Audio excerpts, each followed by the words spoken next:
The fronts mod is a total overhaul mod, so if you're familiar with forts, there's very little similarity. Let's check out Pop, who's going for the railgun tech. White Snake, who's gone with the Firestorm, so we have unlocked our first big button call down. Our top bar call down will, top bar call down has occurred. Nuclear launch detected.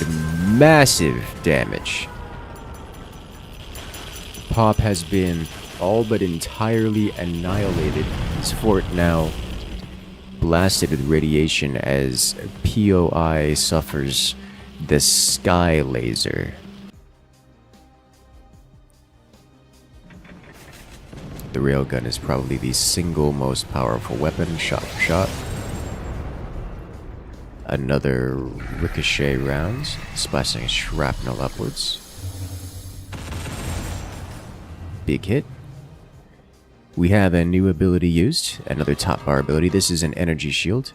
It functions very similar to the standard fort's energy shield. It is simply a ball of energy that blocks projectiles.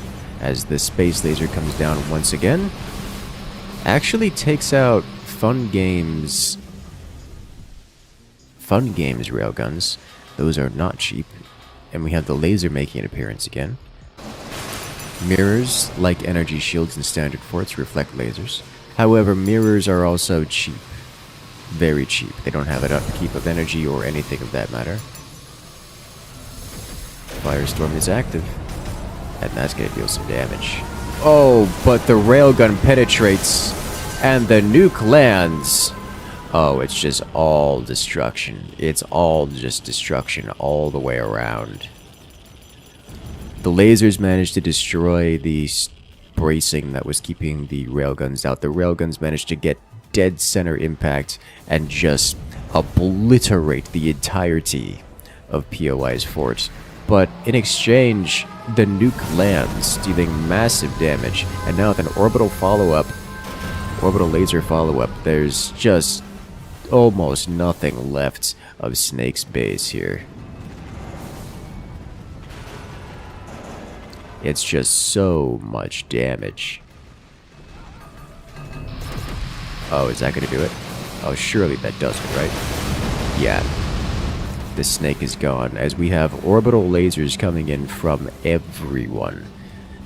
These are top bar abilities. They simply select the ability and target anywhere on the map. And it gets removed by a laser fire. It's very effective, as you can tell. Team 1 has unlocked nukes. Between the nukes, the Thunderstorm, the Quantum Strike, they really do have a lot of damage available to them. This Lightning Strike could do a lot of damage. This could actually change the game here.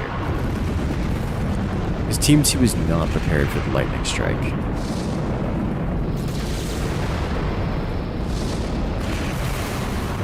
However, they are still prepared for the orbital laser.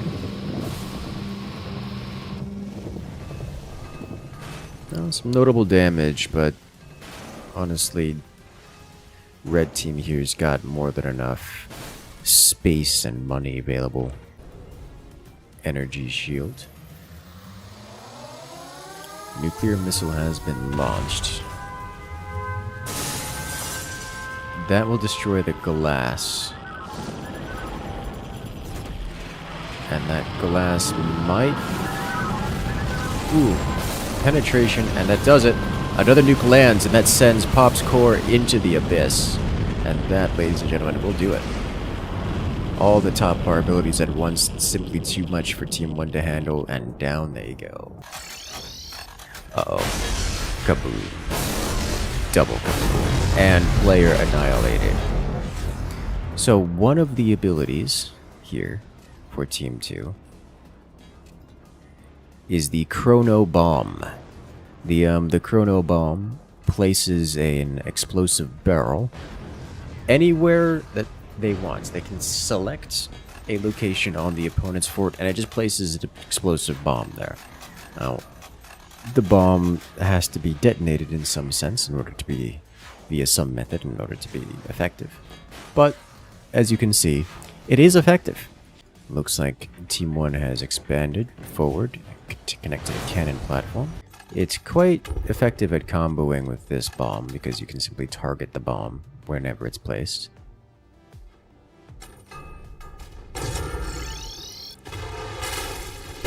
Ooh, now that's a good bit of damage. And, oh wow, that didn't destroy. Very expensive. Alas.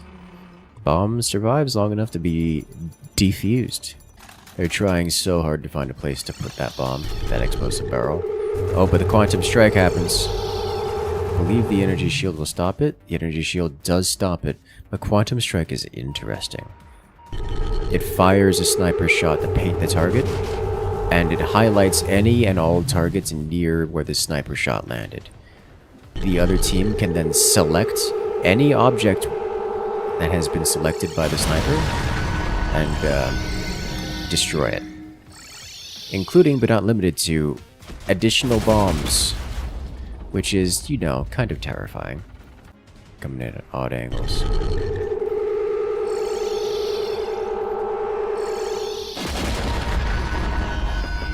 And there is more quantum nonsense.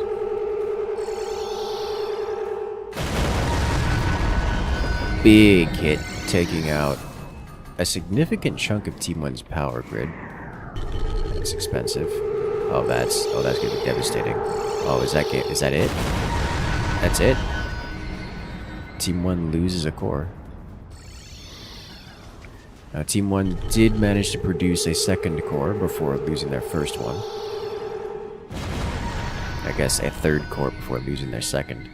So they are still alive and their core is intact here, although this is very technically visible and may be scouted by Team 2 and targeted with those quantum snipers.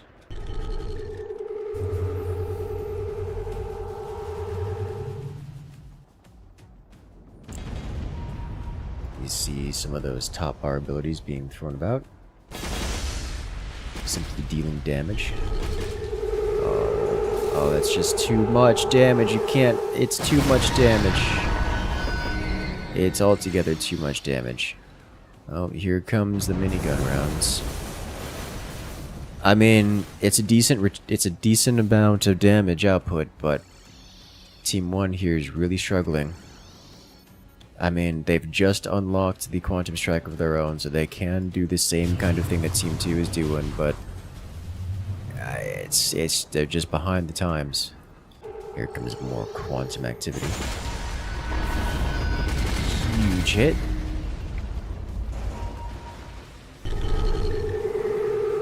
They're just sniping out components every which way.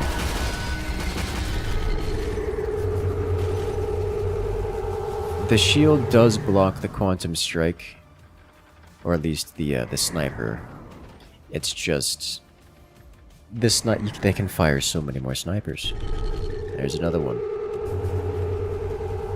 There's just limited shield charges. Are they out of shields? We're out of shields. And impacts. Solid damage all around. Yeah, it's just between the quantum sniper rounds and the relatively spammable but lightly damaging top bar abilities, Team 1 is just getting bullied super hard. So super hard.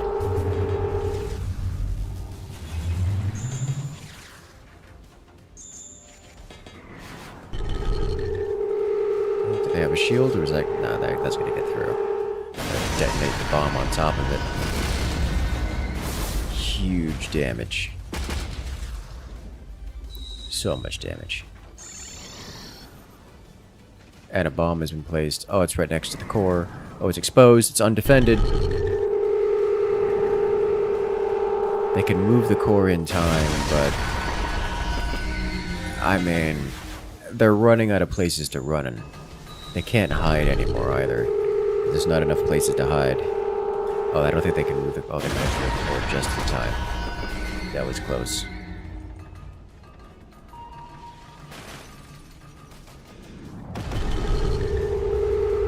Even the top bar abilities are being used to hunt down the core.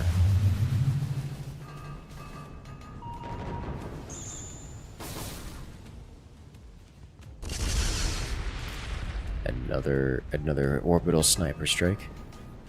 Takes out another energy production facility.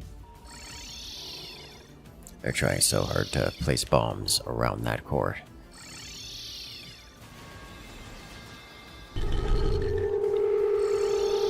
If they manage to move, they do, but it's exposed to the air. You can see them chasing the core. Every time they move the core around, it just gets targeted by another ability. There it goes again. They put the core back, but it costs them another energy production facility. Realistically, Team 1 does have a fairly chunky amount of money. The problem is, how do they spend it in a way that's meaningful? They did manage to place another core again, so they will survive, but at what cost is the real question.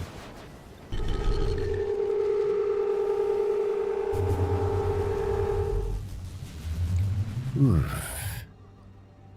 Team 2 is just kind of spending all of their money on ammunition. All of those sniper rounds are incredibly expensive. Oh, but a quantum strike. No real damage. Another quantum strike. That one's the top bar ability, quantum strike, the one that detonates the cursors. I mean, Team 1 here just doesn't have a base anymore, is what it is. I mean, look, there's just nothing left. The entire top half is just missing. It's just gone. All of it. Like, they're able to reconstruct some of their stuff here, but it's just, oof.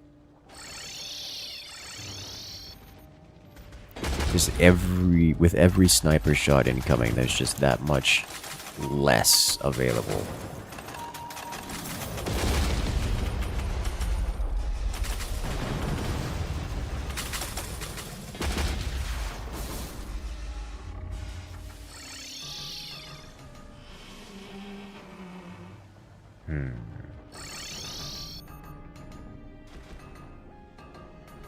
Another bomb has been placed. And here comes another quantum sniper round.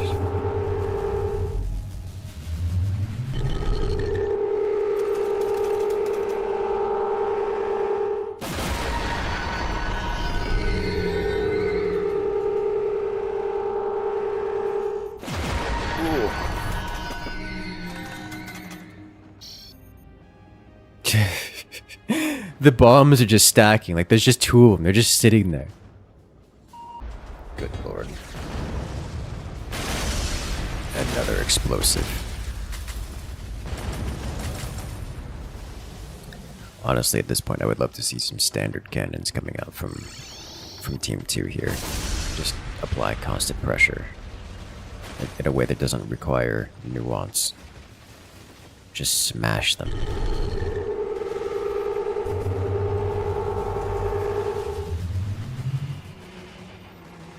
Just destroy them all. Right, lightning comes through. Lightning actually probably won't do much here, because it will get blocked by the metal struts, for the most part. It's not perfect, but it's close.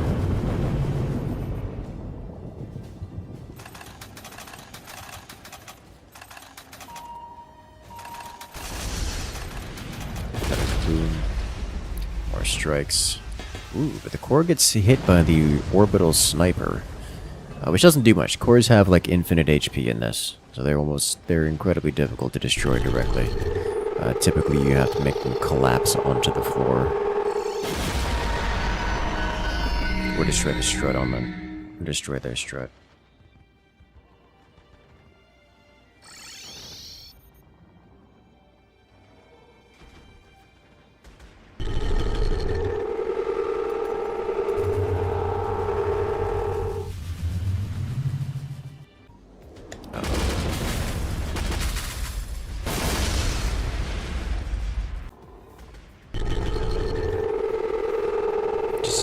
destroy. Now, I'll say this. These quantum rounds cost 1,500 metal apiece per shot. So that's really expensive. Oh, but they actually managed to get the core. That's a huge bit of damage. The railgun is under construction here for Team 1, though I don't think they have the ability to use it. They do have an arsenal, which can get them some ammo production. They don't have ammo storage. I mean, they can... Oh. Yeah, more explosives. Ooh! But the orbital sniper finishes off the core, and Team 2 wins it. I mean, if it works, it works. Well done, Team 2.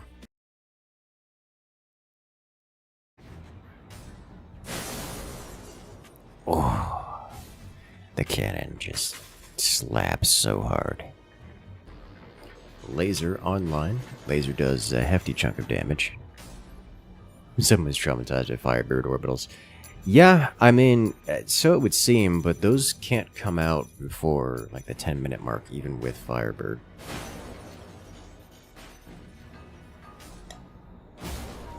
So there's really no benefit to it other than weakening your top half and stuff like this. That's a lot of damage. I hit pretty hard.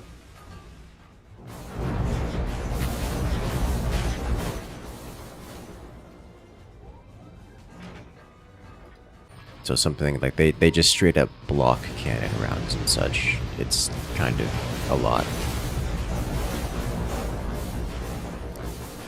That's just so much shrapnel coming out from that minigun.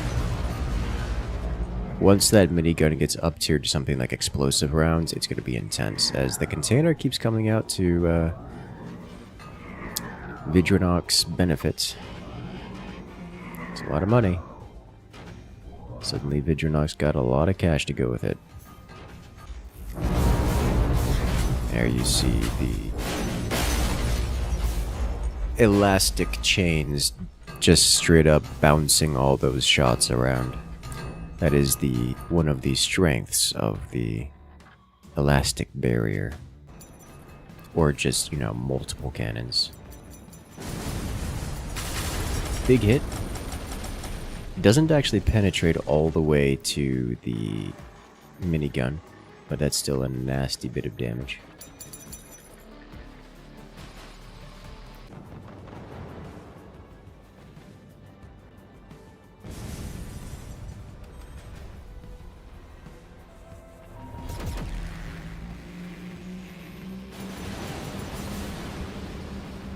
Here comes the space laser, as we see both players for Team 2 have gone with the orbital strike, one with the fire technology that will give them access to the fire-based arsenal and incendiary rounds.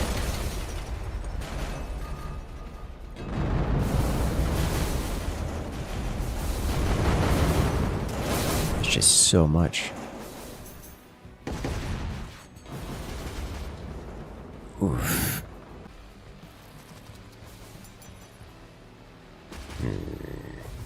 Oh, but it's digging. It's digging. We're getting internal damage.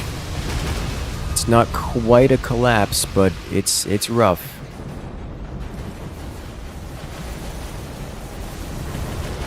That's a huge amount of burst fire. And there's more coming. It's just so much. Holy smokes. And there's more. It doesn't stop. The amount of projectiles raining down upon Team 2. The fort is just falling apart.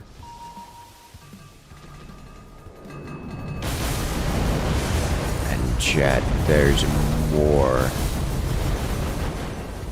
Oh lord. There's really not much left of that fort. And the miniguns are coming to finish it. And finish it they do. The orbital laser comes in for vengeance. Takes out one, maybe the other. Takes out both miniguns. But by and large, the internals and the majority of Hyuk's fort remains intact. More space laser. But it is defended by a layer of mirrors. As here comes a cannon from... It can. I was like, can that even make it? It can. Looks like AP shells. Very effective. But the railgun's coming across again. There is the shield. We've seen this dynamic before. Team 2 is going to need to have some bait. It's going to have to do something to make them use the shields and expend all their charges.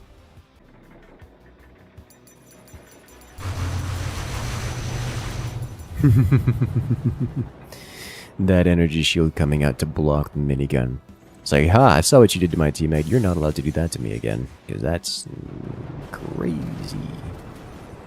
But it looks like that's exactly what he's going to do. I don't know that he's actually prepared to keep firing the minigun like he was the first time. Because that requires a lot of ammunition, and ammunition is expensive. But here we see those shells just kind of bouncing everywhere and actually digging through the rear of Vendronok's base. Vendronok probably needs to sell off his oil storage because that's not the... It's going to explode if he's not careful. So those shells, just the shrapnel bouncing from behind it is a bit much.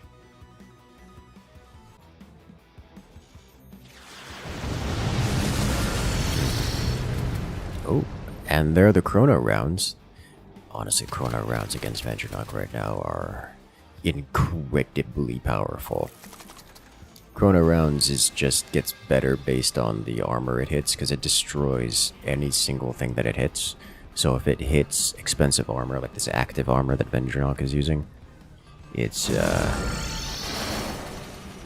yeah, that's incredibly cost effective.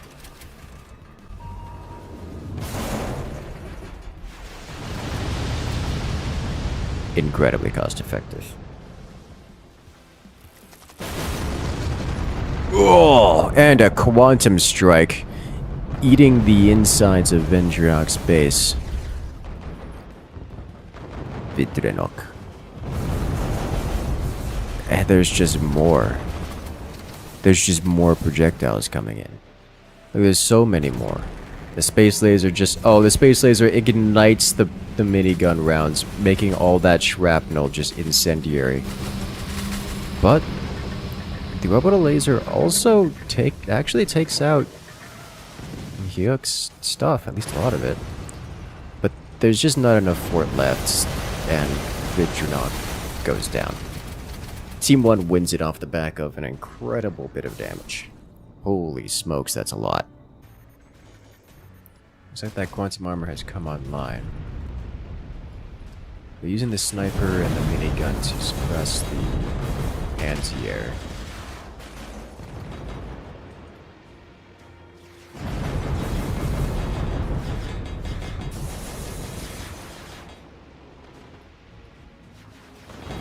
The armor is doing great work, and as you notice, there's the kinetic reflective material here. This is preventing all those miniguns from doing anything.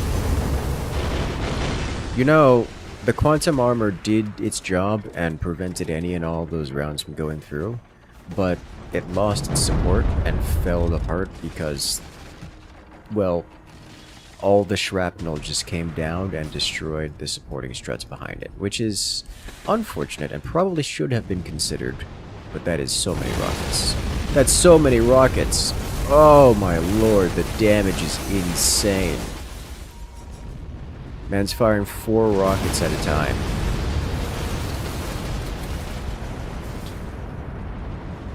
One base has been removed. One's got this. Team 2 here, despite them having a fairly chunky amount of eco, just doesn't possess things. But here comes the nuclear strike with the orbital. There it is. Nuke lands, and with it, Team 1's fort here is just basically missing.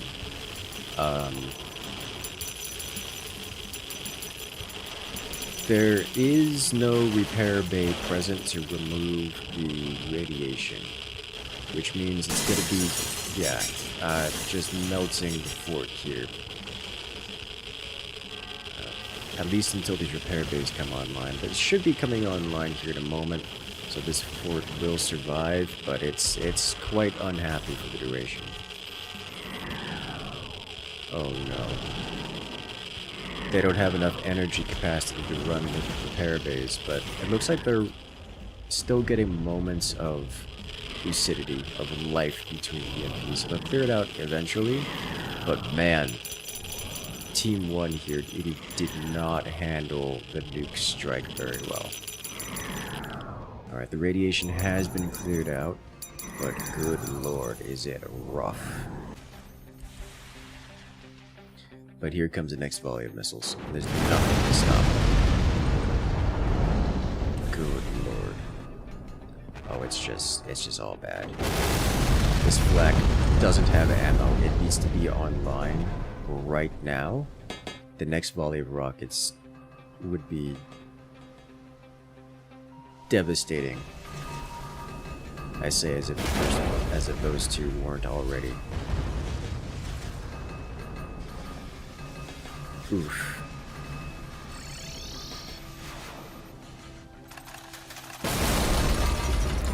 Oh, but the quantum strike is just so very effective. It strikes when they least expect it.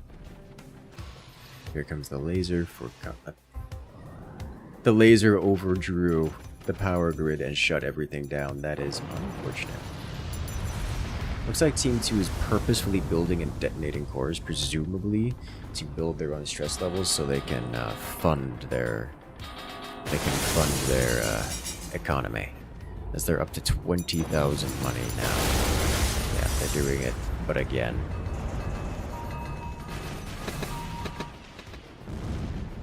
That flak, it tried so hard. It's just not enough. So here comes another volley of rockets.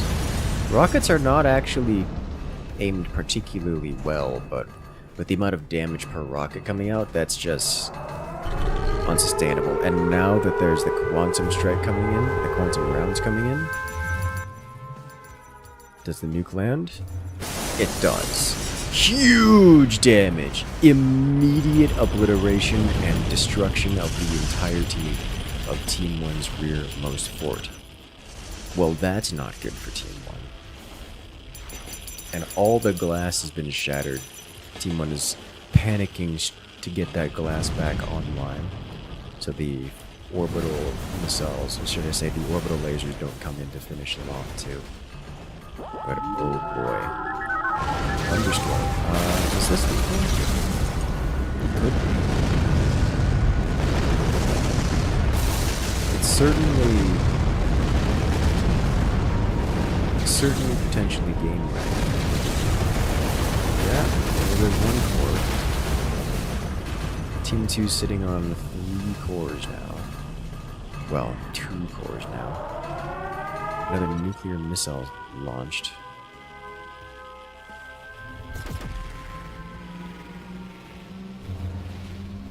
If only, if only.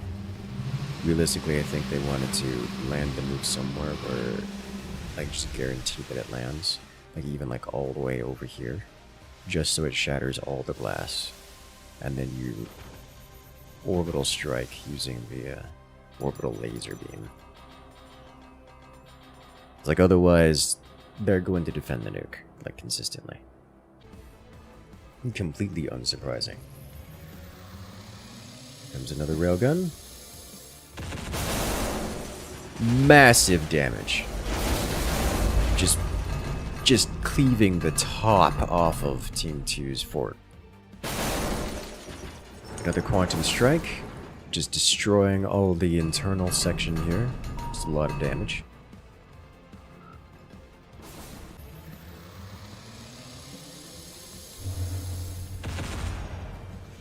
Beautiful. There's the firestorm coming in. Is that actually gonna break the... Another huge hit. Alright, come on. Nope, but the nuke is deflected again. And when it's deflected by the shield, it doesn't detonate, which means it doesn't get to shatter all the glass. If it doesn't shatter all the glass, all these space lasers fail to penetrate, fail to do their damage. It's unfortunate.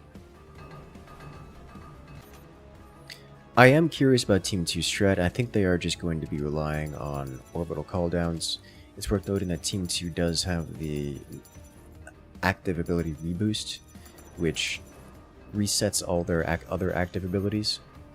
So if they were to do a combo of all their active abilities, they could then double it up, which means it's a lot of damage, especially when you have things like Quantum Strike and the nuke as an option. Or, you know, the fire beam, the orbital fire beam.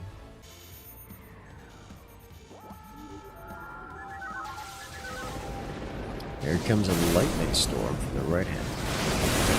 Oh, a huge strike. Because we have lightning from everywhere. Team 2 loses most of their fort. Team 1 loses a few internals. Their power is missing. But overall is okay. Oh no. Just as I looked away, the flash of a quantum strike. Doesn't actually deal that much damage, but it was rough. There's another nuclear launch.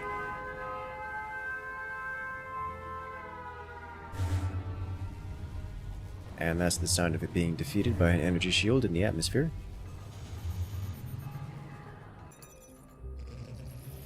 That's one thing that Team 2's got a lot of oil. Like a lot of oil. Well, huge. Nuclear launch detected. Please target over here. Just target this side. Oh! Oh, but to the other side. Team 2 gets nuked. Oh, that is so much damage to Team 2. But the nuke affects all glass across the map. Team 1 loses another core.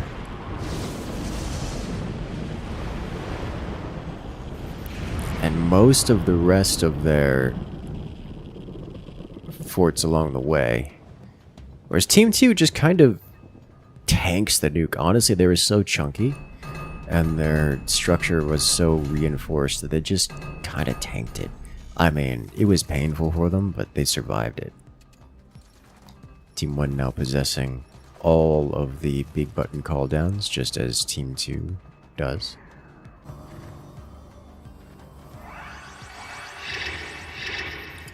I like the tactic here. Just cover yourself with so much quantum armor, there's just no coming back. It's worth noting that quantum armor is vulnerable to lasers, so having it on the upper layer like this means that it can be shredded by the orbital laser, or something of that sort.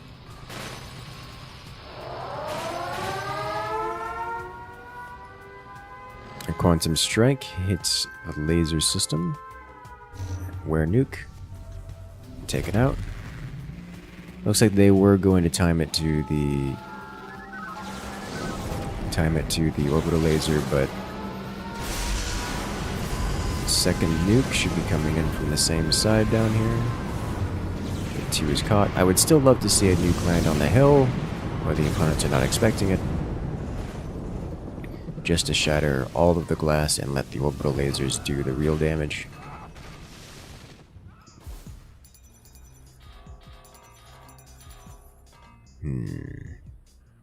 We are seeing a shotgun here from Team 2. We might see some super shotgun options. Here comes another nuke.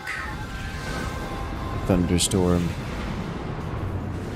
Ooh, and the nuke has been caught by Team 2. No damage. Thunderstorm actually doesn't seem to be doing much here. There's just not many targets that it can hit.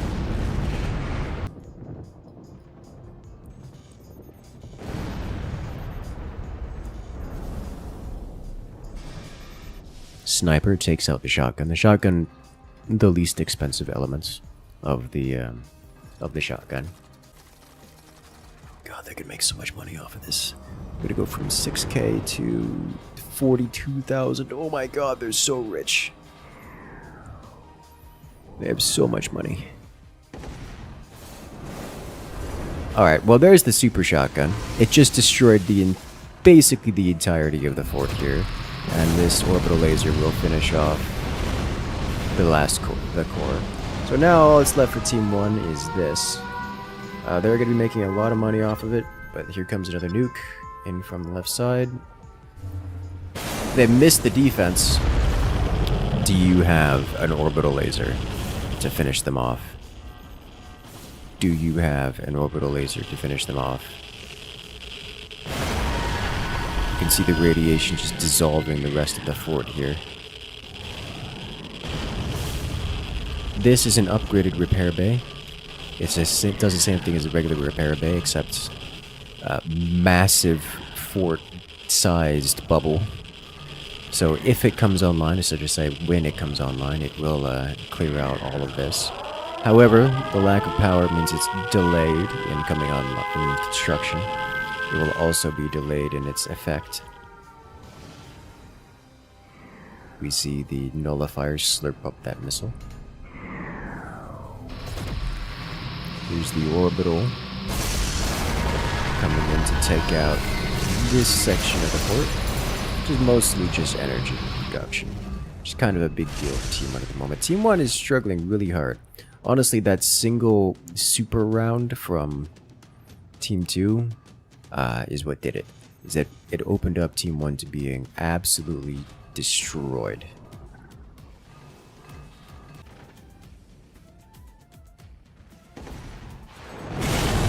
Oh! Yep, the whole fort's it's just gone again. Yeah, it's a lot of damage. That's the power of up-tiered ammo. Note that there is radiation here. He is using some manner of radiation rounds, so the fort will gradually dissolve over time. That should actually... Is that not in range of this thing? I guess not.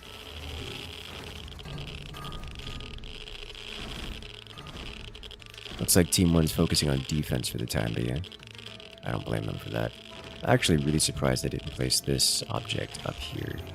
This is a magnet shield. It is a toggleable and, generally speaking, permanently active force field that simply deflects any and all projectiles, with few exceptions. Oh, the quantum strike removes much of the armor, and the core gets taken out with it. Top bar abilities for the win. Team 2 wins it, and that brings this score 1-1 in this best of 3.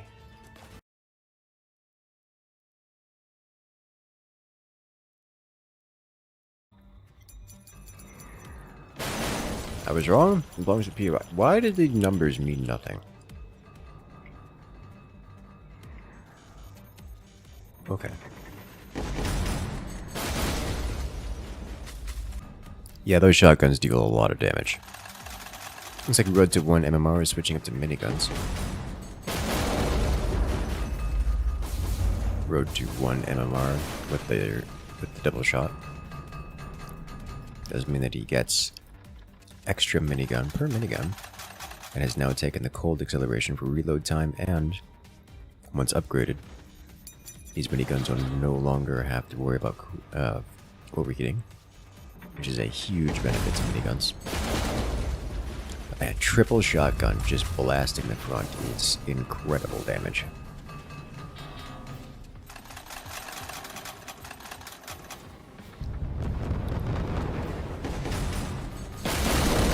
Incredible damage.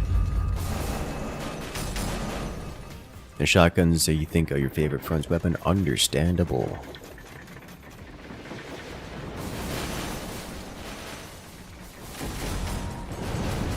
Oof. Door snipe. As the miniguns go down, to the shotgun just door sniping it all away. Oh, that's so much armor lost. Road to 1 MMR is just at the cusp of here has no armor left. Please tell me. Yeah, well, okay, he doesn't get finished off. Instead, returning shots to Hyuk, who is not managing to get damage output done in any real sense.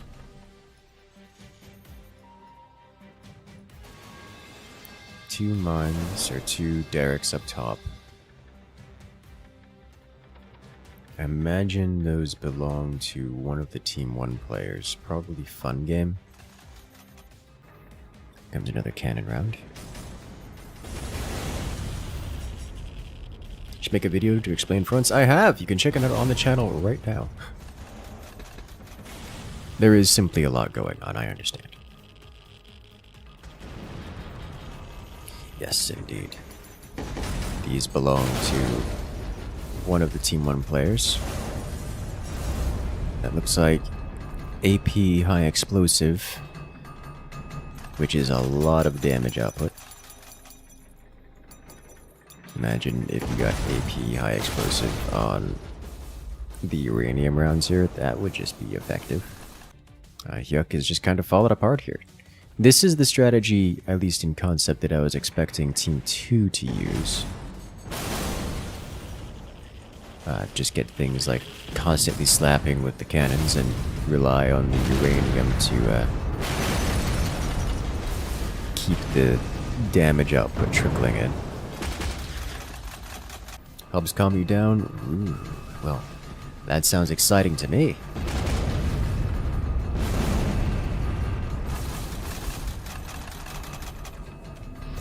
And here comes the firestorm. This should finish off here. Let's get radiation in his fort. Looks like the core itself will survive, but there's really not much left going on for him, which is unfortunate. It looks like Team 1 here is at a commanding lead.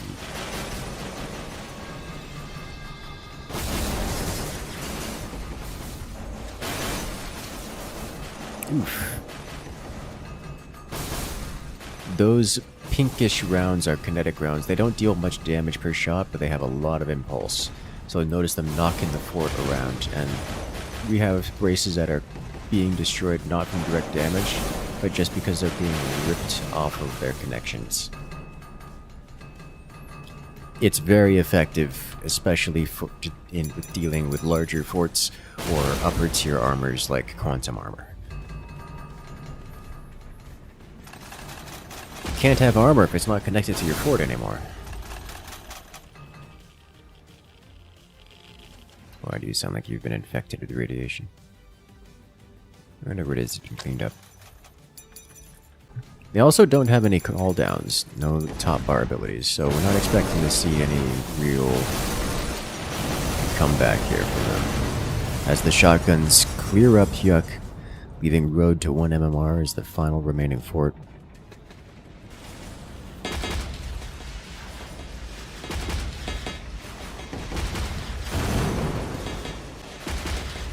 There's only one top bar ability available right now, and it belongs to one of the players for Team 1. And it's this one right here, which is being used to scour the front of the fort.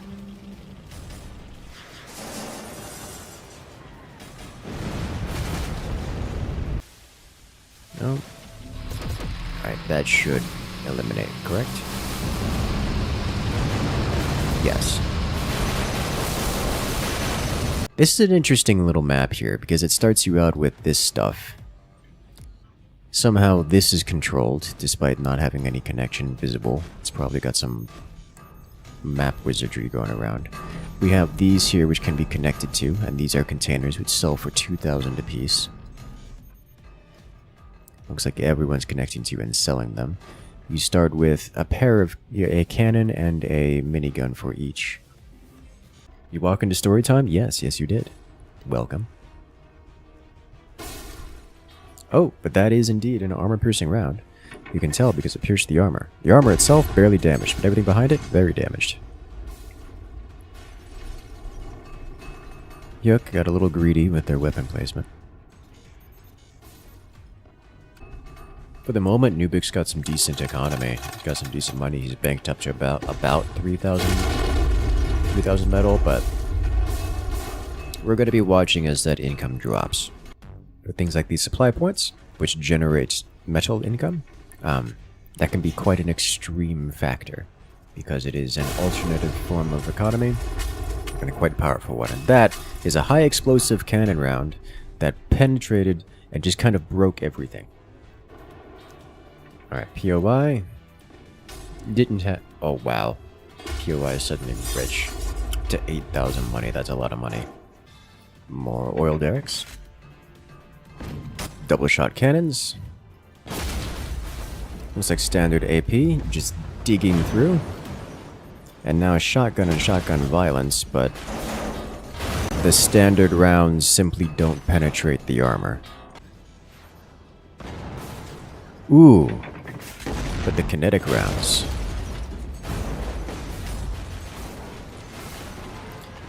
Uh-oh. Those took so much impact that the armor layer fell off as it broke the struts behind. This, I think, is the way to go. Look at the sheer impact force from those rounds coming through. Fun Game lost a huge chunk of his armor. POI nearly had his fort zippered. Just entirely. If Team 1 builds like any larger, they're just going to fall apart. Those kinetic rounds from Team 2 here are doing wonders. I'm just imagining if he got a third cannon online to do the same. Or even better yet, double shot of those cannons. Oh. But Nubik has been breached. The armor plating that once protected him is no more. Nuke is launched. I don't think there's a defense. Road to 1 MMR goes down.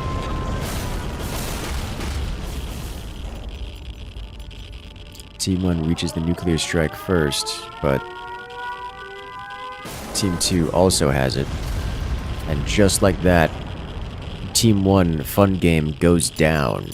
Now, here's the thing. Fun Game was the aggressor. Did not have that good of an eco. On the other hand, POI has all the economy in the world and certainly outpaces Nubik here by a huge margin. So in the current state of affairs, Team 1 is just massively in the lead. Nuke, but again, POI takes massive damage. Both players from Team 2 unlock nukes. They also have the ability to reboost. They can just fire the nuke again. They should be able to fire 4 nukes at right about now. They kind of need to do so because Team 1 has the ability to fire 2 nukes, has only fired 1 of them. And Nubik here desperately wants to not get nuked again, at least not before he removes the opponents. Once again, the nukes leave a radiation field. The radiation field will deal damage to things nearby. You can see the effects of this. The way to clear it is to build a repair center, which will clear out nearby things, such as the radiation. And for the moment, it lives there. Looks like Nubik has managed to clear up the radiation on his side of the board, but POI is still working on that. And away it goes. The defeated players can still use their active abilities. So Team 2 still has access to, despite losing a player, Road to 1 MMR there still can cast Nuke and refresh, which I don't know why he's not, but there comes the orbital laser. Taking out the shotguns.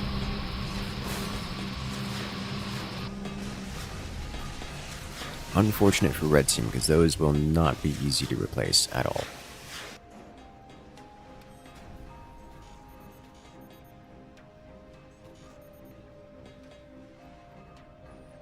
Now, does Team 1 have the ability to build anti-nuke defenses? Maybe? I don't think so. Not before it lands, at least. But Team 2 also doesn't have... Oh, so close, so far away. Team 1 wins it just by striking first. And that's it.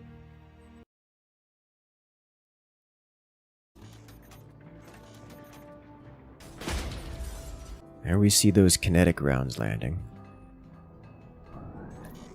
Not doing much in the way of direct damage, but absolutely shattering the supporting struts. Oh, wow, that was a lot of damage. Took out 3 mines, dipped down, and took out even more. Oh, it's just devastating. God, you know, I will say it, the shotgun is perpetually satisfying to see just how much damage it does. Is that APHE? Jesus. Oh, but the door snipe against the cannon. Oh, that's brutal.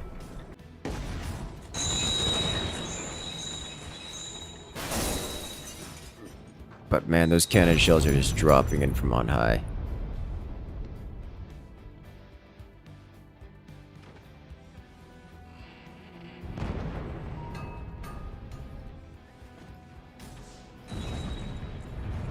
There goes another arsenal. Will they need artillery to get these cores? No. I suspect we're going to see... Oh! Yep, they nuked the mountain, and then used the orbital laser to remove the core and everything within the trench. That's how you do it. Good job. You see, I knew these players had it in them. They knew how to do it.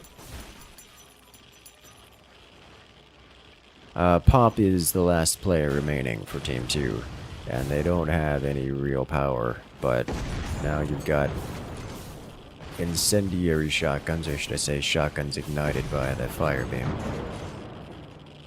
It's going to cause some extra damage there. See that cannon shell being redirected into the floor. Just slamming your own doors. That's a lot of fire. That is a lot of fire. That is a lot of fire.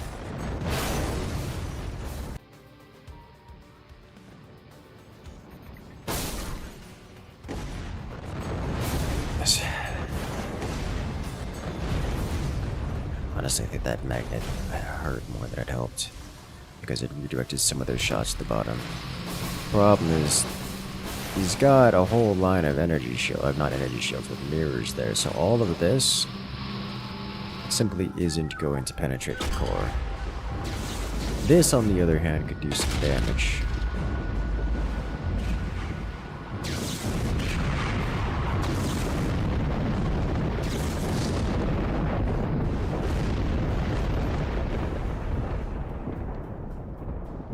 Almost 0 damage dealt. Fascinating. Like some things took a bit of damage, but the base itself largely unharmed.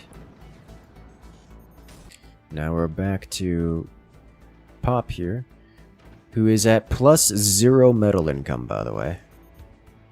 Just by the way. Almost there, actually. But it's nuke time. He slams the mountain. And the laser comes in to finish. Good job, team. I approve. You see, that's a team that knows what they're doing. It takes a while to wait, but they really don't have to. And we're off. So this is a co-op style map. So we have 2 players, but 4 bases. There's gonna be a lot going on here. Like, a lot going on here. Now, there is a notable difference here that we have to reference. This. Fronts does in fact work with high seas and boats. But here's the thing. This structure is the same thing as the propellers. It simply generates metal from the water in the same way the propellers do. So it has to be at the bottom of the boat so it can suck up water and all that fun stuff. The thing is, it is stupidly energy intensive, and is effectively... It gives 30 metal income, this one box, which is, you know, more than the rest of both of the land forts combined. So it's a bit It's a bit much, but it does cost 15 power, which is also a bit much. So we're going to see some crazy high... Oh my god. We're going to see crazy high economies for all the teams involved here. For so long as these boats exist. The boats are the primary logistics income for the teams.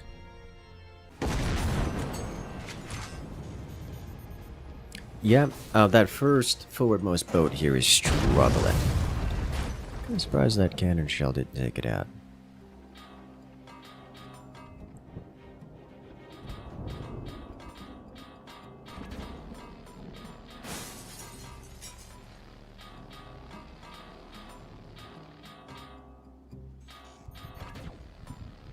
Oh no. Oh no, oh my.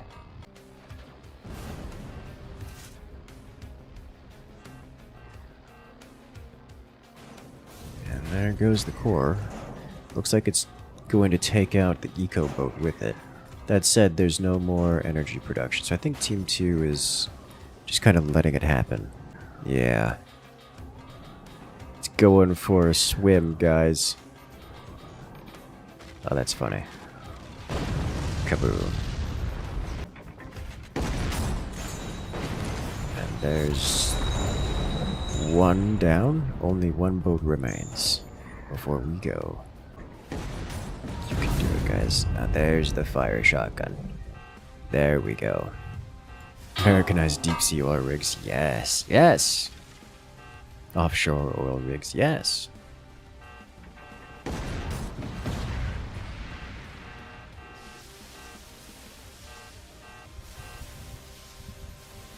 Well, I guess that is one thing about shotguns.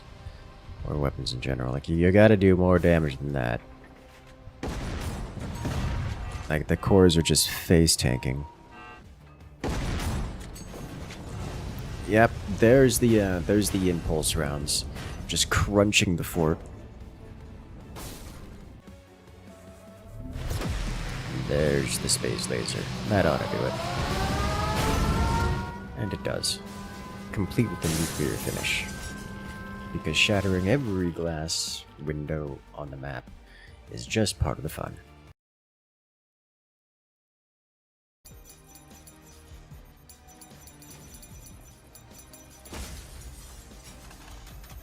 Yeah, honestly, just seeing the team here on the right-hand side go for shotguns plus cannons, like, it's so hard to go wrong with that. Like, all you have to do is just apply pressure. Shotguns apply a lot of pressure, cannons apply a lot of pressure, but slightly differently. I mean, look at this base get shredded, and then the cannons are going to follow up, and... I mean, they missed the soften, they missed the merge shot, but... it's still an incredible amount of damage dealt.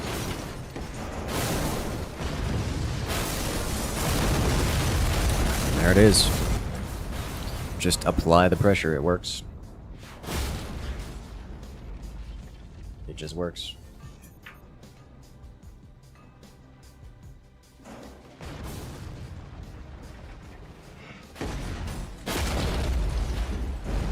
And there goes the final weapon for Team 1.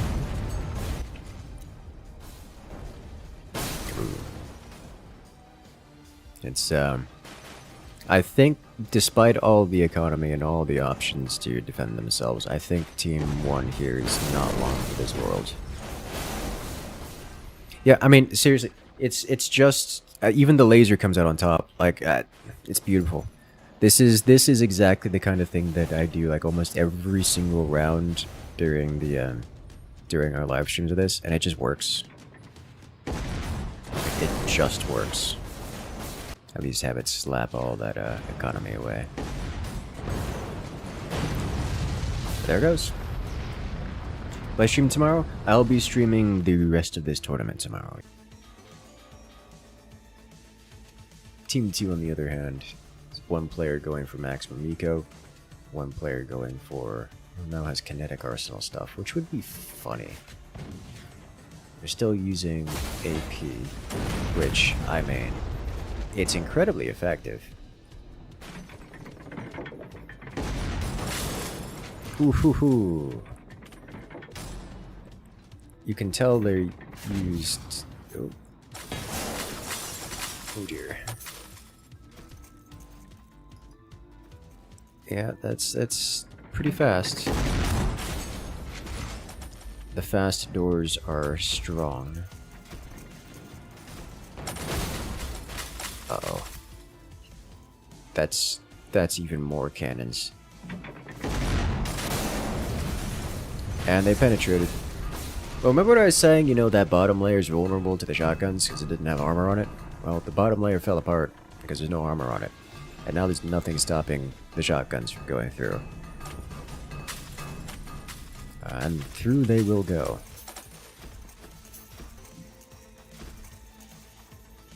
Because, well, there's nothing stopping it. I do like the sniper getting involved. It's, you know, trying. The sniper hitting this spot right here would be very good. But now there's a chain in front of it. And that intercepts... That intercepts the sniper projectile. God, the shotgun just chunks through things. Let me think. Where's the... There really isn't a better way to defend against this outside of armor. Frankly, Team 1's struggling for the income. They really need more supply points. They needed supply points. Well, now they're getting supply points, but it's a little late, I think.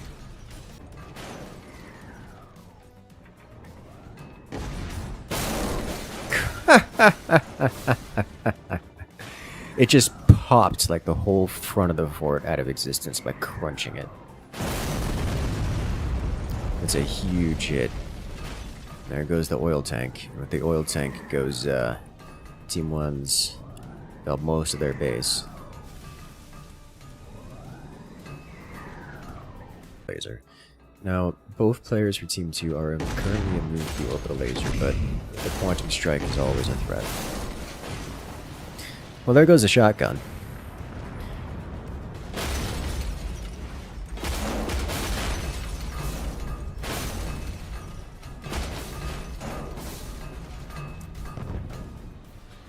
Come through here in a moment.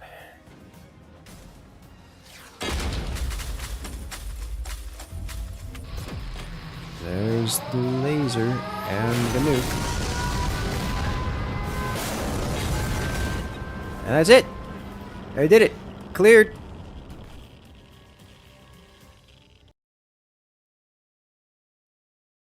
Because the double shot dramatically reduces accuracy, and the loss of accuracy is a big deal when it comes to tier 3s. Trying to think, I've just recorded a video about tier 3s and how to do this cleanly. Mind you, the video that I've done is in vanilla forts, and this is not vanilla, therefore this is going to be a little bit different. A solid hit. And there you have the pain laser. A single little strike of orbital laser. You may have noticed it did not damage the core. That's simply because the core is dummy tanky. Ooh. Defensive shield thrown in place takes out a couple of those projectiles. Last one impacts on a chain, detonating, sending shrapnel everywhere. Interesting note, both players from Team 2 here are using indirect fire weapons, weapons that require some exposure to the sky. And as such, tier 3s should, in theory, be effective against them. The problem is that when you have double shot active, you get this split between shells. And I think that's going to be a problem for the cannons here. So it's likely just effective, as we're going to have an impact. A solid hit. That's actually beautifully placed.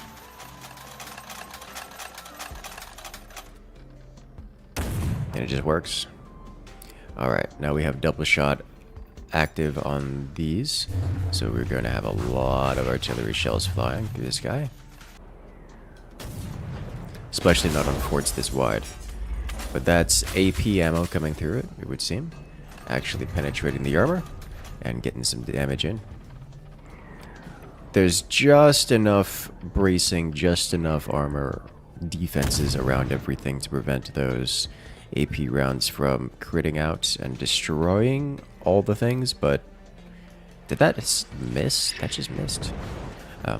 But the AP rounds do damage things, and the damage is quite expensive. This is a metal structure. This structure costs 850 metal, which is a lot of metal.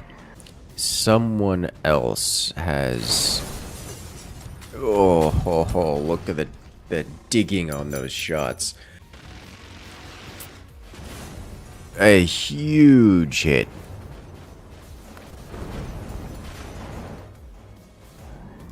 Not only destroying a minigun, but actually taking out internals, important internals, as we see an EMP wave wash over Nubik's base.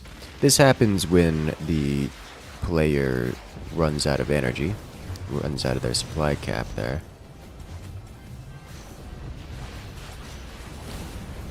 Which tends to happen when you know, have your energy producers destroyed. Good lord. The thing is, with this many miniguns on the board, the firepower is just going to be a little bit overwhelming. Nubik with incredible amounts of energy production, or ammo production, is just going to keep firing those miniguns indefinitely and just raining these rounds down upon him. And yes, the tier 3s are causing a problem and Swiss cheesing the base, but I don't think it's going to be enough. Honestly, the sheer quantity of economy for these players means that they're going to be able to reconstruct everything with relative ease. Though I gotta say, the tier 3s are actually just reducing the damage output by a significant degree. Oh, and the quantum strike has arrived. Team 1 has completed quantum technology and is able to remove components of the fort. Just in time for the tier 3s to arrive. The explosive bombs are not impacted, but the rest of Nubik's fort is basically removed as far as tier 3s are concerned. Like, the internals are just shredded. His economy still exists, but every piece of his weaponry and offensive capabilities are just gone. All of it. Road to 1 MMR here is still largely intact and unharassed. Here comes another round of minigun. Yeah, Pop has just been reset to the Dark Age. Has spent all of his money on quantum armor around his core. And that's going to help him, but honestly, yeah, once these larger rounds come out. So the miniguns here have been upgraded with better ammunition, and there's a extremely noticeable difference here in the effectiveness of the ammo. The entirety of Whitesnake's base is vulnerable now to these splashings. One more volley of that minigun and we're gonna see Whitesnake just fall. That could have been devastating. Looks like we're back to firing standard minigun rounds here. Oh, but both tier 3s go down. They were undefended, at least from the top angle. Looks like we have some shrapnel minigun rounds as well.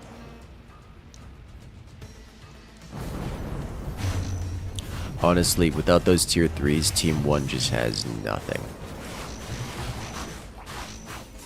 And,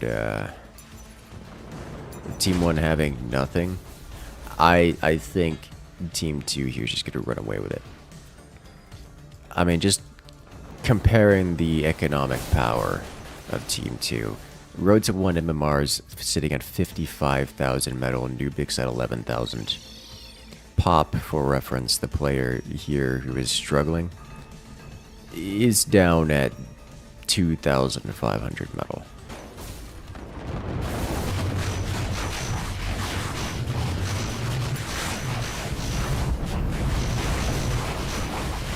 Yeah. That shield's working wonders at keeping Snake alive. There we have orbital laser strike coming in.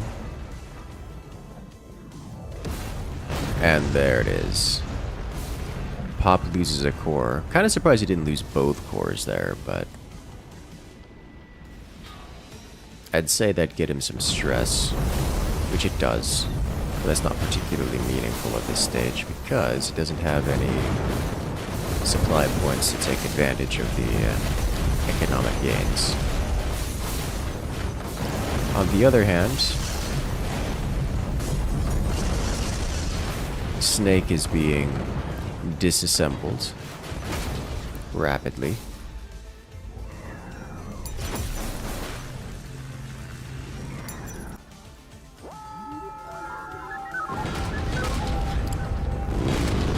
Now we have a Thunder Strike and a Quantum Strike. Thunder Strike's going to do real damage here, but Road to 1 MMR is, I mean, the amount of economy is huge.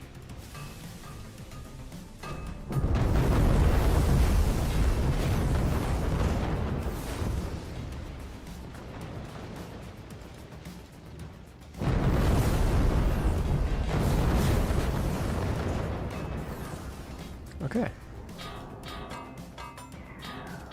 So they're close, and they also have defenses against the nuke. So they could go with significant time. Oh, Pop just lost all of his quantum armor around his core.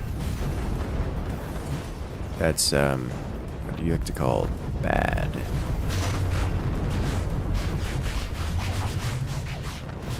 Pop could actually, I think, afford another quantum armor here. Just toss it up there just to keep his core alive a little bit longer. But these kinetic rounds here are great at shredding quantum armor. The kinetic rounds they cause impulse. They cause the fort to wobble, and that can break things. Yeah, it looks like he's placing quantum armor again. Nope, not fast enough. Orbital strike takes him out. One player remains.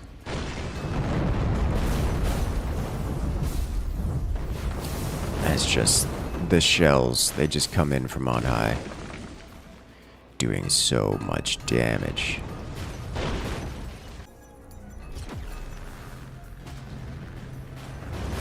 As an orbital laser digs in. What are you actually attacking with beyond just miniguns? More orbital laser. Orbital laser doesn't deal that much damage. It doesn't even get through a strut there. Oh, a quantum strike. Oh no. Team 1 manages to get a beautiful quantum strike. Nubik loses pretty much the entirety of his fort, whereas Road to 1 MMR just loses the front. Like the whole front fell off. But the front was pretty much just armor, so nothing that's going to be game-ending for him. Although he did lose a couple arsenals, it would seem. He's running low on ammunition production. Nubik is just missing. Here we see a pair of cannons added in for Whitesnake. The impulse isn't enough to break anything. But it does cause some concerning wibble in the wobble. I think won't be doing any damage, yeah. Oh, he almost did some damage. Oh, the shield works for both teams. All projectiles are deleted. Thunderstorm might slow down Road to 1 MMR here by dealing damage. Another quantum strike, it looks like. Beautifully placed, but not enough to win the game. Once the nuke comes through, yes, do it. Orbital That is an orbital sniper. You see he's finally taken. I don't... Okay. Kind of surprised to see orbital airstrike taken this late. The orbital sniper. But we will see the nuclear option. Yeah, there are 9 railguns on the board right now. White Snake will not survive this. It's just a matter of, can the nuke win it? That is Team 2 dropping a nuke. As we saw, Team 1 can deflect it, and did successfully, redirecting it into the center of the map instead. But the railgun just kind of breaks things. And there's a lot of railguns. Team 1 cannot sustain firepower of this magnitude, that's for sure.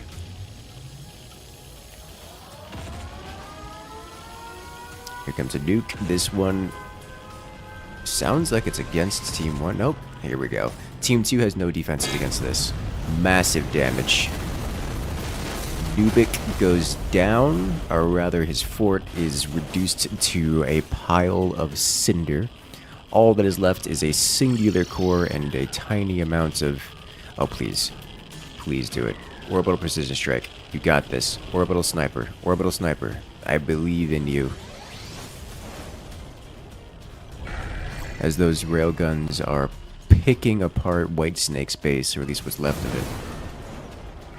The kinetic round's doing a lot of impact, but not enough to break him.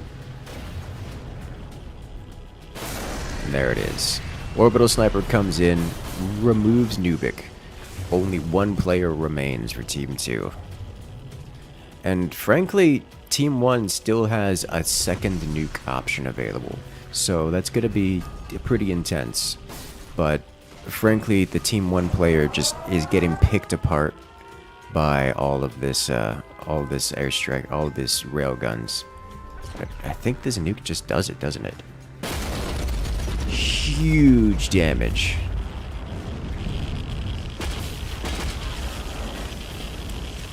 But more importantly, Road to 1 MMR survives. There just isn't enough damage there to finish him off. God, the orbital lasers from Team 2 are just, they're not stopping. They just keep doing damage. And they're not going to stop, by the way, those orbital lasers. You probably should just invest in some, Team 2 still only has the nuke as far as big button cooldowns are concerned. But now has defenses against the nuke. Oh, he did it. Oh no, the core was exposed. Uranium rounds just directly to the core, and Team 1 wins it. Holy smokes. Yes. As we're off to this map. This is a different one. This one is interesting. We've got a couple things here that get my attention pretty quickly here. First, we start with a container on each side. Does every player get it? No. You get a supply point, which is not a container. These containers sell for 2,000 metal. They cost 1,000 metal. They are unique to some specific tech, so not everyone. Using lasers to burn through the centerpiece. Quantum armor has been unlocked by Team 2, and they will immediately add it onto the front, which means things like the railguns will no longer be a thing. The railguns here charging for Team 1 are going to splash harmlessly against... Oh, good lord, they just brought out the kinetic rounds. The kinetic rounds are what they needed here. Kinetic rounds, so for reference, the quantum armor has infinite HP. However, you can still interact with it. So if you do something like ignite it, it works. because that will damage it over time. Or kinetic rounds. Kinetic rounds deal 0 damage, but hit a pretty hefty impulse onto the enemy base and just knock the fort around. That looks like an AP shell, but there's just too many layers of armor here, as the tug of war has begun. Actually just missed with that, which is funny.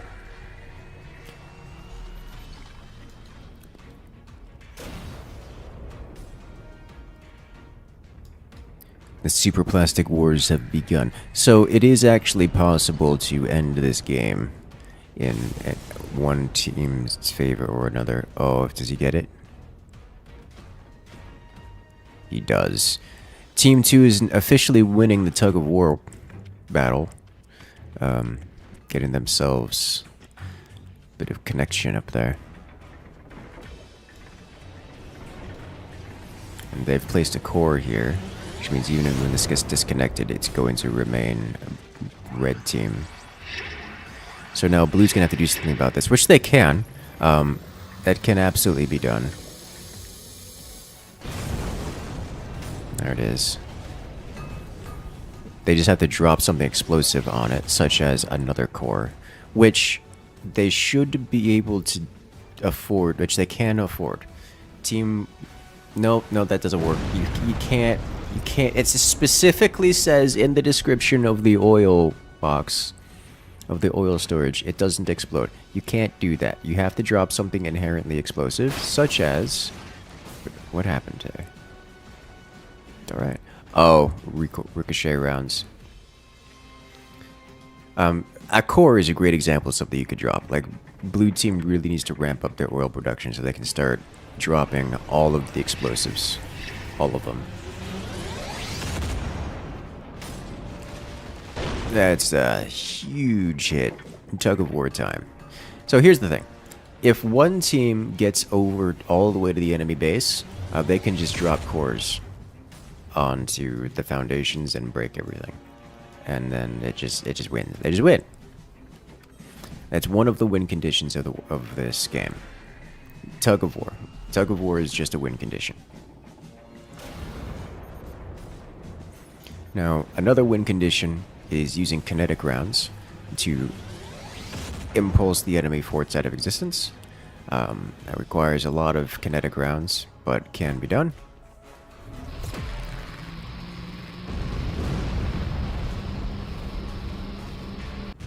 The tug of war is happening. All the while, the teams are just kind of growing their technology, working up toward bigger, better options themselves. Team 2 has gained some proper defensive tactics, as we have the core. Core has been placed and destroyed. Team 1 has developed the nuclear option, which will exist, but probably won't be game-changing here. Both teams have access to anti-nuke tactics. We see the kinetic rounds just physically pushing away the enemy fort.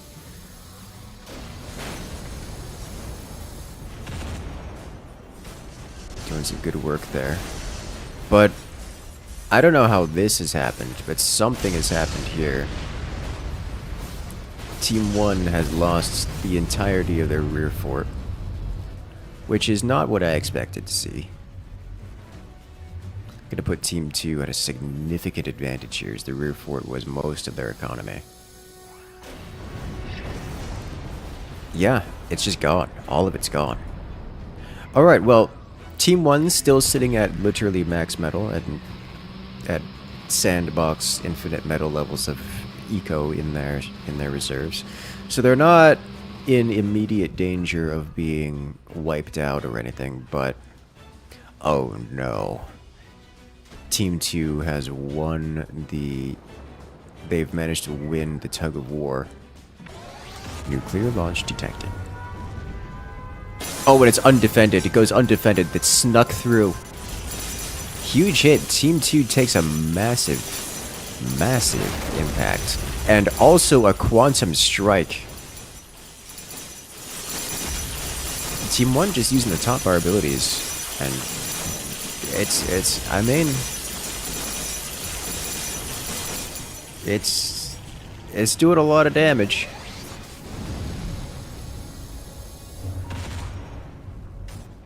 Oof. More orbital strike.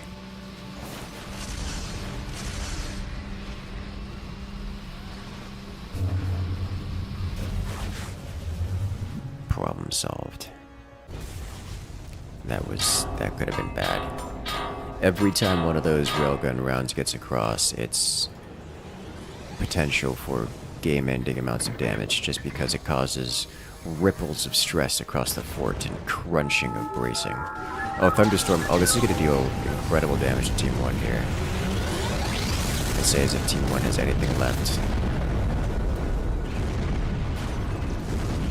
Yeah, the railguns are gone.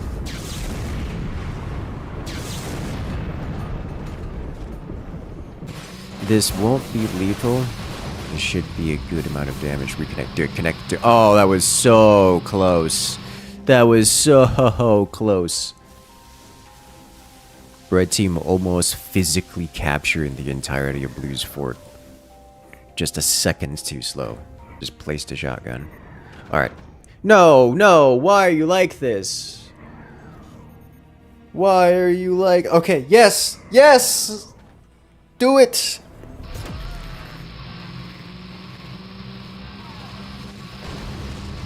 Well, don't drop it on yourself. I mean, you dropped it on yourself. That... you only have you to blame for that.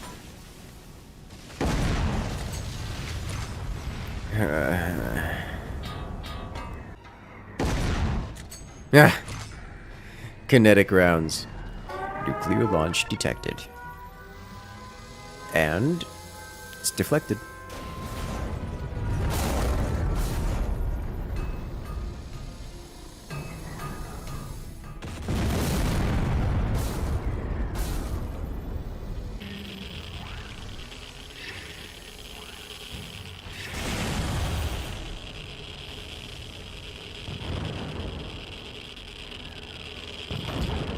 The thing about these struts of quantum bracing, they are literally so expensive that Blue Team has actually run out of money. They've gone from hundreds, plural, hundreds of thousands of metal to literally zero. And they have no income, so Blue Team is officially out of money. Which is unfortunate for Blue Team.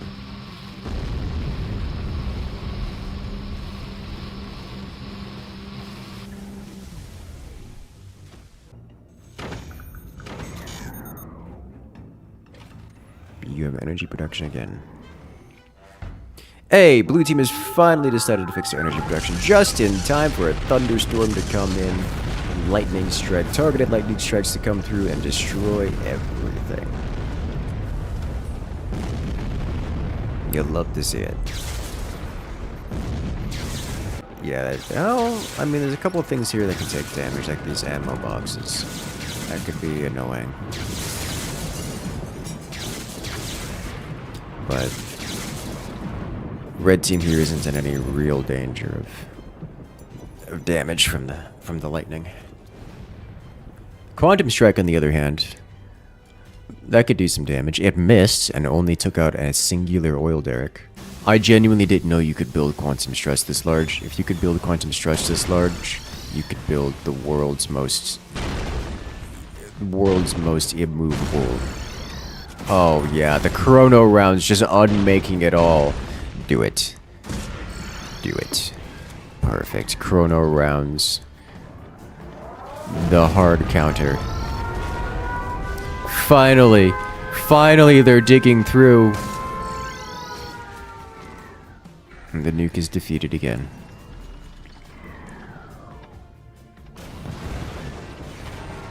Do it. Do it. Do it. Oh. It's just... Yes. Yes. Oh, well, I mean, it's gonna move around. Do it? Nope. It got slurped.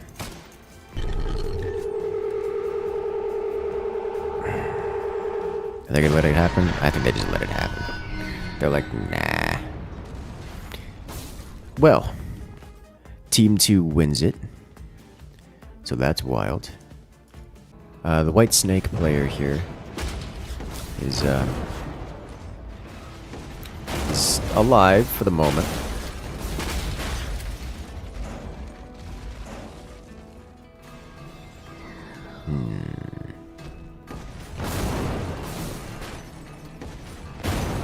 And there goes the core. Co-op on death has occurred. Both players are now on the remaining fort. However...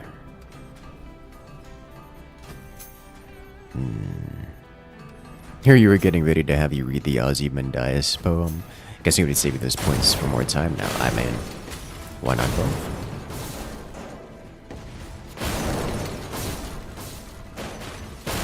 Yeah, the shotguns just shred everything that isn't metal.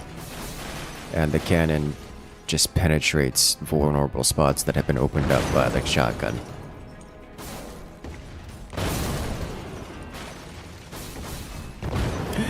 They're running away off to the next platform. Oh, that's funny. Yeah, they desperately needed to get those supply points active first before doing anything else. But they just didn't. And now red team is running away with it. I mean, that's up to 5 shotguns now. 5 shotguns and 4 cannons, and they can absolutely 100% afford all of that.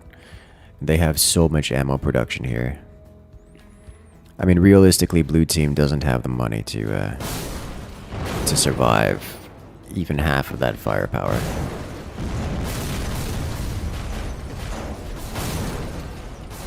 They don't need to expand so much, they just need to use what they've got. I mean, the shotgun just doesn't deal damage to devices. Devices, weapons, or anything other than wood. It just mulches the wood, and about nothing else. But I mean, when your whole base is made out of wood, it just works.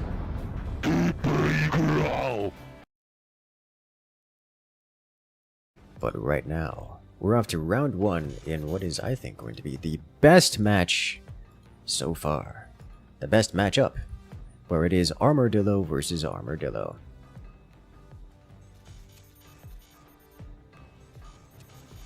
So everyone starts with the same tech, on a 2v2 map with a low eco start. Shotguns will work wonders, chains will work exquisitely against the shotguns, but only one team has cannons, only one team has AP capabilities. So I suspect the chains and the armor are going to defend against the shotguns, and the cannon is just going to rip through it all. At which point, the shotguns will tear through everything else.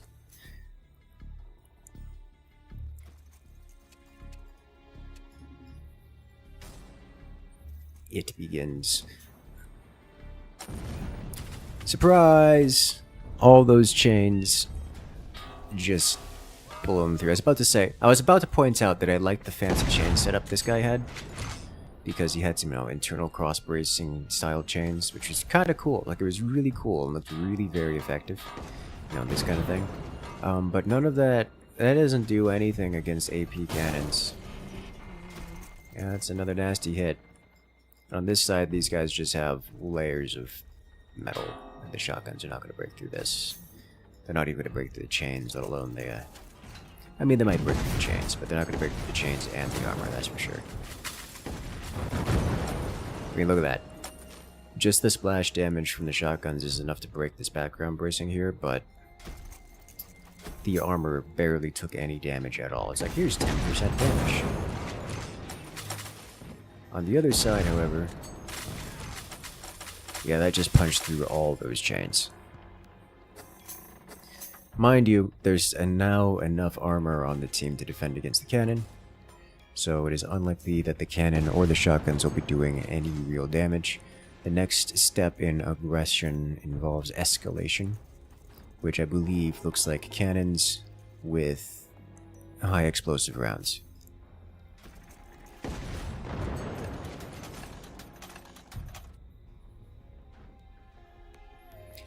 You have to use a Stratocore at least a little bit Interesting. The Stratocore, I mean, I recommend the Stratocore. Like, what you can do, especially if you're at that stage, what you do is you just put the Stratocore out. So the Stratocore just develops land over the course of time up to a certain distance. So you just leave it somewhere and let it get to its max size. And you walk up to it with a Void Blaster and one-tap the entire thing. You just get a pile of sand added in. It's just renewable sand. I've seen a lot of people do things like, oh yeah, you can have, you know, auto mining drones just sit on it, but I'm gonna be honest, the auto mining drones are terrible. I just walk by every now and again with the Void Blaster and just juice it. Just get a pile of sand out of it and call it a day.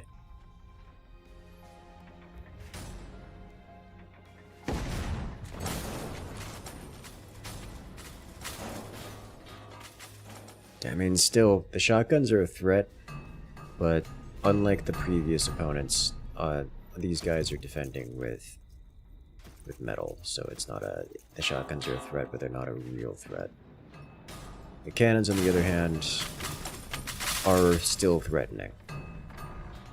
They're not going to deal critical damage here. They might snipe out a weapon. Door snipes are always a possibility, but I'm not expecting any real outcome here. Not from these cannons. At least not with players that have defended this sufficiently well. Now, the shrapnel shotguns, the fragmentation shotguns, those have a bit more potential because they can hit from behind, as we see here. Those could do some more work. Both teams have unlocked the double shot. Although one player for Team 2 here has gone full economy. I believe it's actually this one. Because this player has the double shot, I think.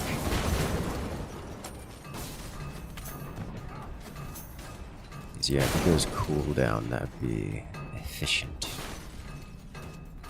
Alternatively, you can go for, yeah, he's going for the mines, the turbo oil. We're going to see some high XAP rounds out of those cannons. While the other one goes straight to nuke. We'll eventually go up here for incendiary rounds and then the orbital fire beams. Alright, so he's already gotten 3 of these to upkeep the high X production. He's got oil coming in. We're going to see some damage output from them. Double belt feeding it is still working on a good water solution. Yeah, I don't know that there is one beyond... it is just a manual process. You're working figuring out how to scale it up with last year gold collection achievements. I mean, best I can tell, it is just swallowing the world. Scaling it up can be kind of an issue, though.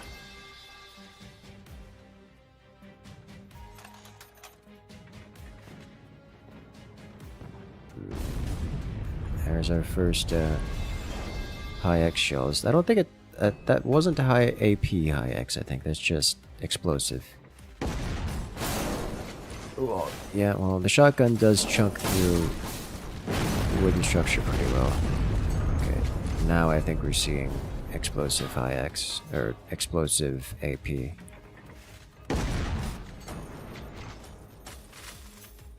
That's gonna cause some damage.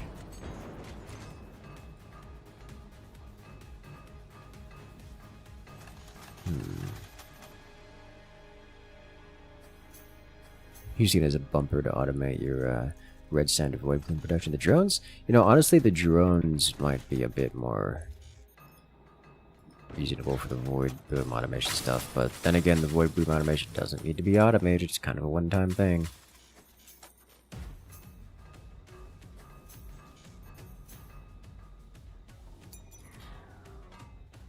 But that is actually kind of an idea, to use the mining drones to get void bloom and red sand going. I like that idea.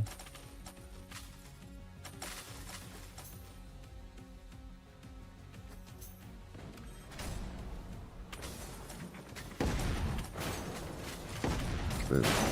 More kaboom.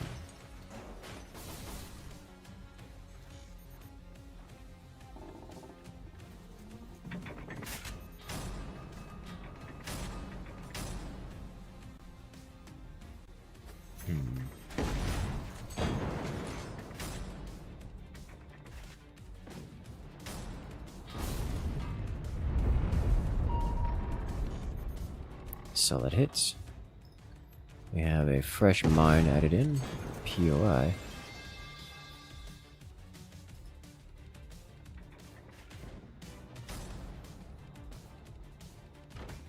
Swing and a miss.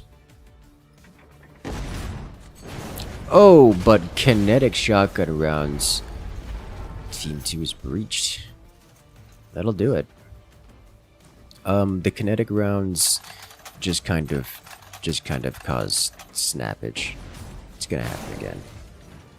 Looks like it's tanked this time, but that's rough. The critters for water are sufficient for you? Man, if they're sufficient for you, you definitely could ramp up a bit.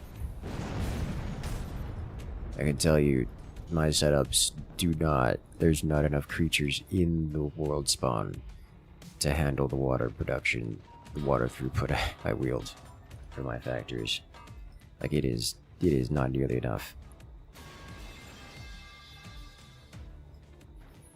Team 2 is starting to really get into the oil production. But both players, I'm sorry, Team 1. But both players of Team 1 are going directly to nuke. Which means that if they get nuke, they could hit quad nuke here, whereas Team 2 gonna be split in 2 different ways.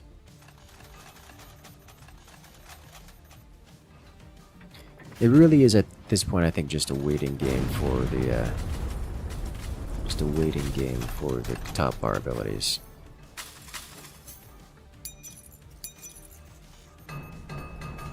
Like who's going to get what?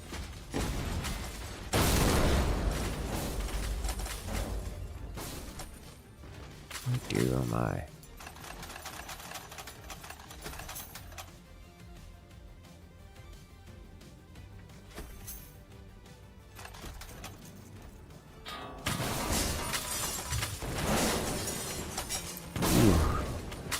That was so close to doing incredible damage. Second cannon follow-up doesn't quite follow the same hole. Theoretically, if that had gone through here, that could have just dropped down here and destroyed this cannon or done even better things. But honestly, the change catching this, it just works. It works really well.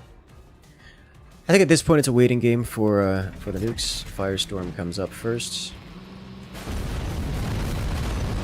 Huge damage. Not a core elimination, but he didn't have any mirrors atop the fort, so I went clean through, took out the cannons.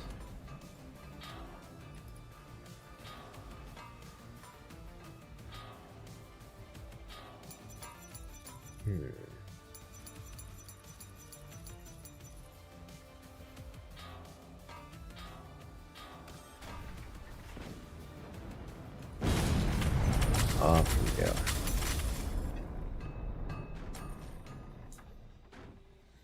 Yeah, for upscaling, I think I want to spend some time upscaling the stand stuff. I want to try to get a setup that kind of spills out and increases throughput based on... Oh, here comes the nuke! Kaboom! Massive damage. Just a beautiful shot, snipes out the core. That's one player annihilated. Now the thing is, that means Team 1 should have nuke available to them. Which... yeah, now they go. Can do it. Now they both have nuke. Problem is, they only just picked it up, I think. Nope, oh, there it is. Alright. double nuke. Team 2 should be suffering here. Oh no! They fired both nukes at the same spot. The lack of coordination, they could have won right then and there. One nuke here would have ended the game in blue team's favor. Oh no. Oh no.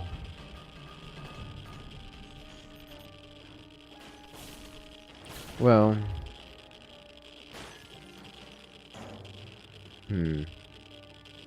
Okay. Well, I think at this point it's just going to come down to, whoever gets the nukes first. Which should be Team 2 because, well, they use their nuke first. I don't know if anyone has their refresh ability. Double door snipe. Everyone loses. You got like 20 of those things is great. I mean, it sounds great. It sounds great. Genuinely does. But yeah, for sand escalating, I want to try to do a thing where I have like a giant shaft that I fill up, and at different elevation levels of the shaft, I just want sand to spill out.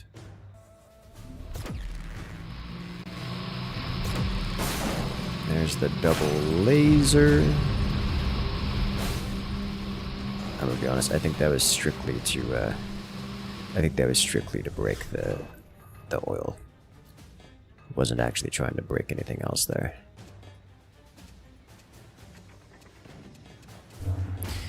Yeah, I mean, Team 2 here, they've got access to the stasis field, so they're capable of blocking a nuke, among other things.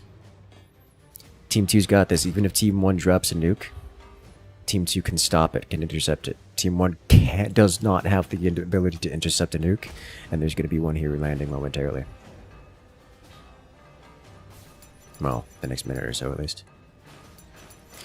But yeah, I was gonna have a giant, like, I don't know, like 2 wide shaft, just fill it with sand, wet sand, and then as it fills up, have different elevation levels of it spill out.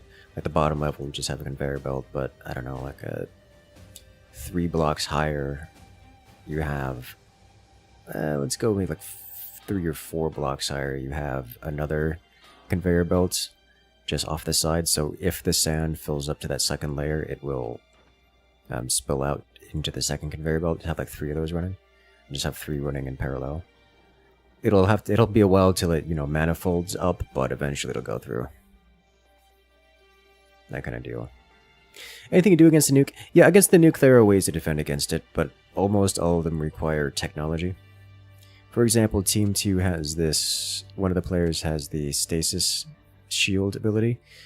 Anything that touches the stasis, any projectile that touches the stasis shield simply ceases to exist, including the nuke. So all they have to do is wait for Team 1 to drop the nuke on them, and then put the stasis shield in the way. Just draw the stasis shield on the map, and it'll catch the nuke and it'll be end. It's this thing here that they're using, which, I mean, it doesn't stop. These aren't a projectile. It doesn't stop that, so that's, a thing. But, oh, I just realized that was Team 2's, that was this player's here. So they're just kind of having fun with that, I guess. Did both players seriously go for robot? I guess they both want the fire call down. But yeah, I think we're about to see the nuke launch here. Yep, there it is. Team 1 should go first. There it is. It's caught. But now, the thing is, Team 2 is going to reply with their own nuke, and it's going to be devastating. It's going to be real devastating. Fire active. Nuke fired. Here it comes. There's no defense. And it just wrecks the whole fort. And they're gone! So that was genuinely a pretty solid match, but Team 2 had checkmate on that one for a while. That was well done. That was very well done. Oh, well, this was... Alright, come on. You know better than this. You could have at least put a mirror there, right? What? Oh, no, they're doing that on purpose. So they can get stressed. So they can... Let's see how much money they get in the next call draft for that. So they spent... That's 850 apiece, x4. So 850 x4. They spent 3,400 money on that to build up their stress meter.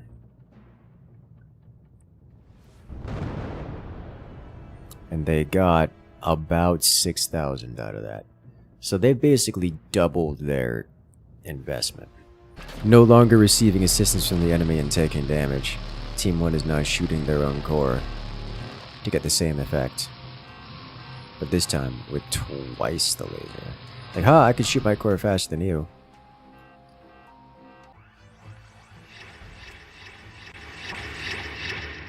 Like, this man is just building quantum armor, which is the most expensive armor in the game, and spamming it out absolutely everywhere.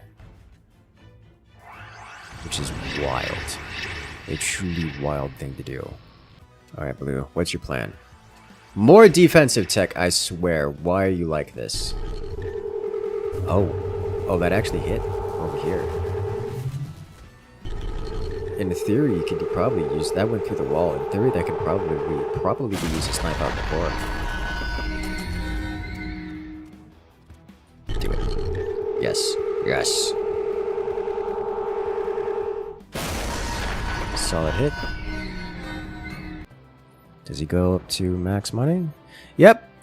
Blue team has officially hit the maximum amount of metal that forts can display. Which is kind of a lot of metal.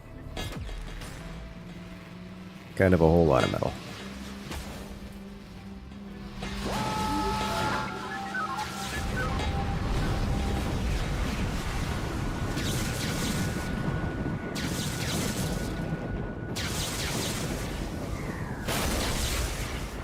Is that a quantum strike?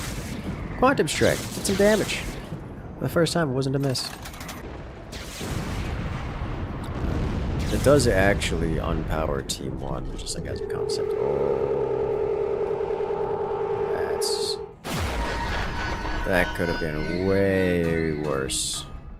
You finally did it. The invention of super plastic. It has occurred. They can now move across the world and do whatever they want. Such as, but not limited to, claim the planet, and including the opponent's fort.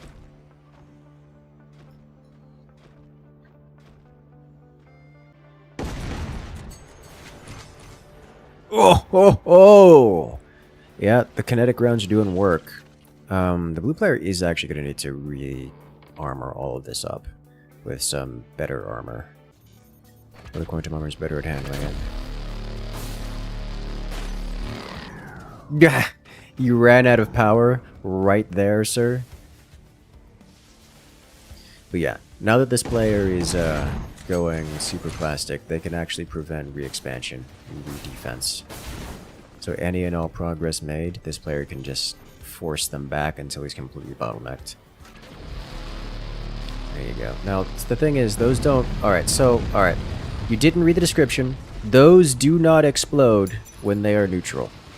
So you can't do that. That doesn't work. The prettiest shotgun you've seen, shiny? Yes. Like, okay. Add a core. You can just put a core on this as it's falling and just drop it onto the opponent's core. You can just do that. That is something you can do. Nuke. And it lands. How did that... Why did you let that land? You have so many tools to stop this.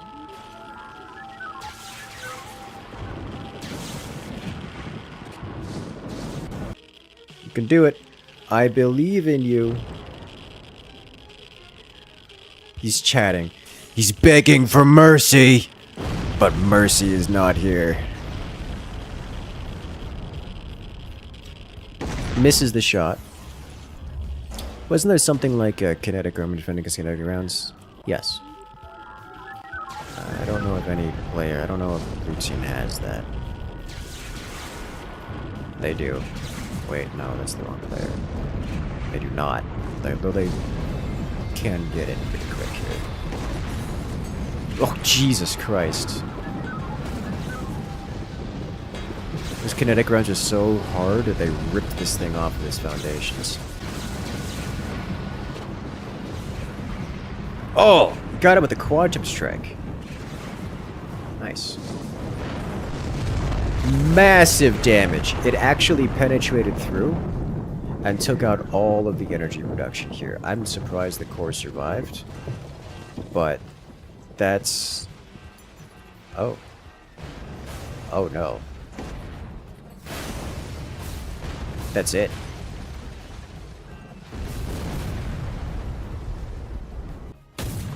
Structure on the map. Oh, that's not going to complete in time, is it?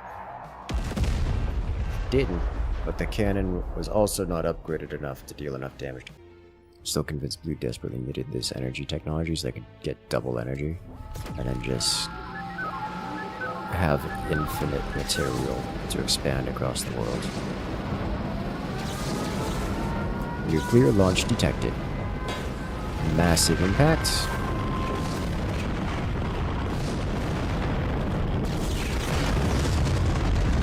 There goes all the energy production again.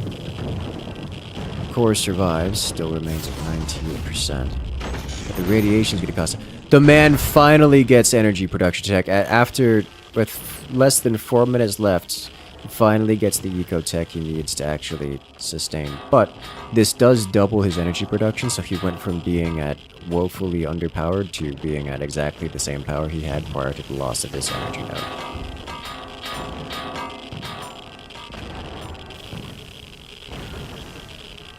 As the radiation literally dissolves the metal here. Where's your repair center? Do you have the big one? You don't have the big one. Small ones it must be for you, sir. Nope. And the core detonates. You didn't build your repair center in time? Well, that also means that he no longer has economic production. Or fuel storage. Or anything else, so he's actually kind of broke. He just lost all of his banked up oil. But he does have enough energy to re-enable his existing oil derrick, so he'll be able to re-obtain that with plastic. He's going via the overground, which means it can be targeted directly by things like a laser. So that's likely to be denied, as opposed to going underground, where it's not likely to be targeted. Oh! The crunching! The kinetic rounds did just enough impact to wobble and crunch everything inside. Including all of the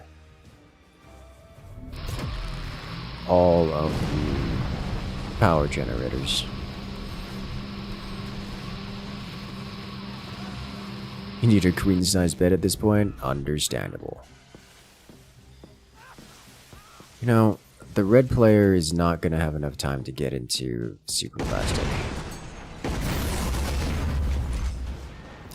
But there might be a world here where he does manage to destroy this core. He's got a little bit of time. The dude is still... I'm sorry, the dude is still sitting on... Alright, he gets it. It crunches.